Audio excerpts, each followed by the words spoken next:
ठीक दोस्तों, जय हिंद। आज हमारा नया टॉपिक पर जो हमारा चल रहा था ट्रेन, उसी पर दूसरा पार्ट जो है आज देखेंगे और इसके बारे में समझेंगे। तो ज्यादा बात न करते हुए प्रश्न पर चलते हैं। तो यदि किसी रेलगाड़ी की चाल 60 किलोमीटर पर आवर है तो 1 घंटा 40 मिनट में कितनी दूरी तय करेगा। तो आपके पीछे आप पढ़ चुके हो कि दूरी जो होती है अगर निकालना होता है तो दूरी बराबर क्या होता है, स्पीड इनटू टाइम होता है, नहीं होता है। ठीक, पिछली वीडियो में बता चुका हूं। तो उसने कहा है कि दूरी मुझे बताना है तो आपको स्पीड आपको दिए है कितने 60 किलोमीटर पर आवर और आपको समय जो दिए है वो 1 घंटा 40 मिनट दिए है। 1 घंटा 40 मिनट। तो आपको दिमाग नहीं लगाना है, आपको सिर्फ इतना दिमाग लगाना है कि 1 घंटे में कितने मिनट होते हैं। तो आपने कहा 60 होते हैं और 40 मिनट ऑलरेडी दिए तो 60-40 कितना हो गया, 100 हो गया। और मैंने पिछले ही वीडियो में मैंने बताया था कि कभी भी अगर चाल और दूरी अगर किलोमीटर में है तो चाल किलोमीटर पर आवर में होगी और हमेशा याद रखना कि समय जो होगा वो आवर में होगा कि नहीं होगा। तो इसका मतलब ये 100 मिनट है, मिनट को अगर आवर में बदलना है तो 60 से क्या करेंगे, भाग करेंगे कि नहीं भाग करेंगे। तो समय हमारा 100/60 आवर आ जाएगा कि नहीं आ जाएगा।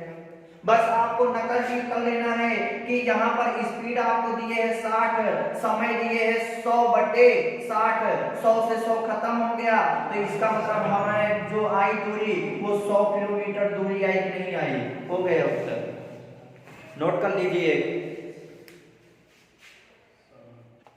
तो एक प्रश्न आपके क्वेश्चन में ये है जो आपको करना है, यदि एक रेलगाड़ी 200 मीटर की दूरी 20 सेकंड में पार करती है तो बताओ वो 12 घंटे में कितनी दूरी तय करेगा।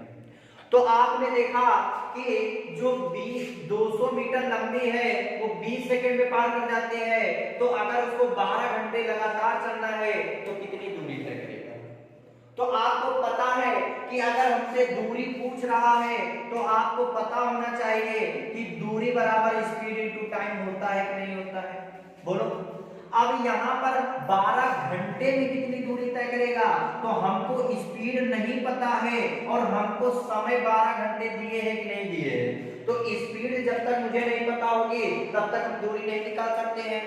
लेकिन एक चीज मुझे दिए है कि यदि एक रेलगाड़ी एक जो है 200 मीटर लंबी दूरी 20 सेकंड में पार कर जाती है तो आप जानते हो कि स्पीड बराबर क्या होता है, डिस्टेंस अपॉन टाइम। तो यहां से हम स्पीड निकाल सकते हैं कि नहीं निकाल सकते हैं, दूरी बटे समय से, बोलो। तो अब यहाँ पर अब ये मीटर पर सेकंड है, लेकिन मीटर पर सेकंड से किलोमीटर पर आवर में जाने के लिए हम 18/5 से गुणा कर देते हैं। तो यहाँ से हमारी दूरी जो निकलेगी तो 20 दाम 200, 5 दूनी 10 तो 18 दूनी 36 किलोमीटर पर आवर आ जाएगा कि नहीं आ जाएगा। तो इसका मतलब हमको चाल भी पता चल गई कि 36 किलोमीटर पर आवर और 12 घंटे मुझे चलना है तो कितनी दूरी तय करोगे, तो 12×6 = 72 हो जाएगा और 12×3 36, 36 और 7 आप जानते हो कितना हो जाएगा, 43। तो इसका मतलब कि ये यहाँ पर 432 किलोमीटर हमारी दूरी आ जाएगी कि नहीं आ जाएगी, बोलो। नोट कर लो इसे।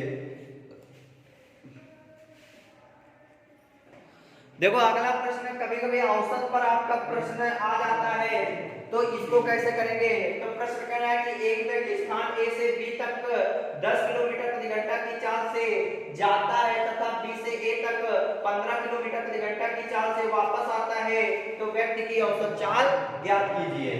तो यहाँ पर ए से बी तक गया 10 की स्पीड से और बी से ए तक आया 15 की स्पीड से।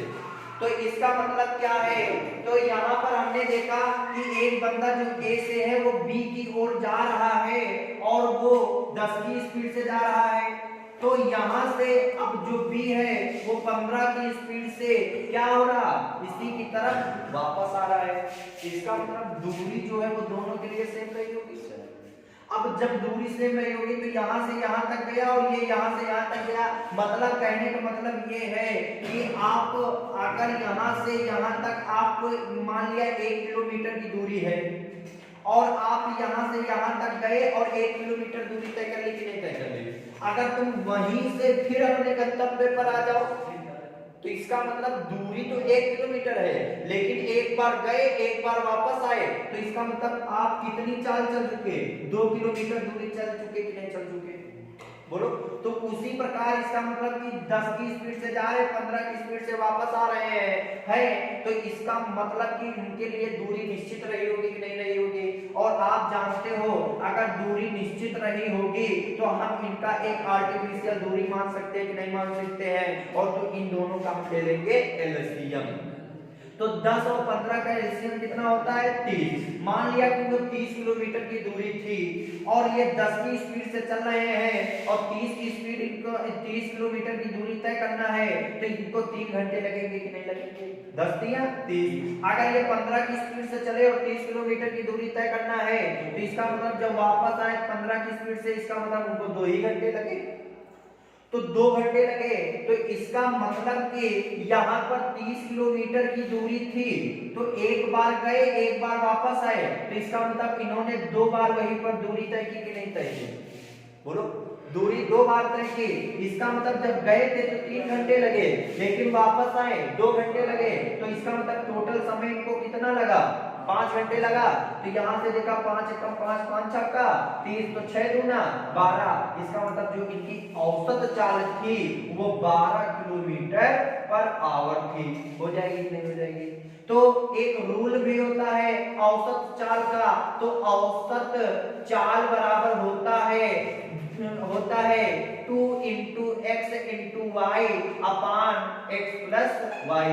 एक्स का मतलब होता है पहली वाली चाल, y का मतलब होता है दूसरी वाली चाल। तो बस इसमें नकल टिप कर लो तो भी आपका आंसर आ जाएगा। x पहली वाली चाल 10 दिए है, दूसरी वाली चाल जो दी वो 15 दिए है, और बटे 10 प्लस 15 हो जाएगा। तो यहाँ पर हमने देखा 15 दूना 30 दहम का 300 बटे 15 में 10 जोड़ोगे तो कितना आएगा? 25। तो 25 से अगर इसको काटेंगे तो 25 से कम 25 हो जाएगा, बचेंगे 5, 5 पर 0 50, तो 25 दूना 50 हो जाएगा। तो इसका मतलब औसत चाल हमारी क्या आ जाएगी? 12 किलोमीटर पर आवर। नोट कर लो इसे भी।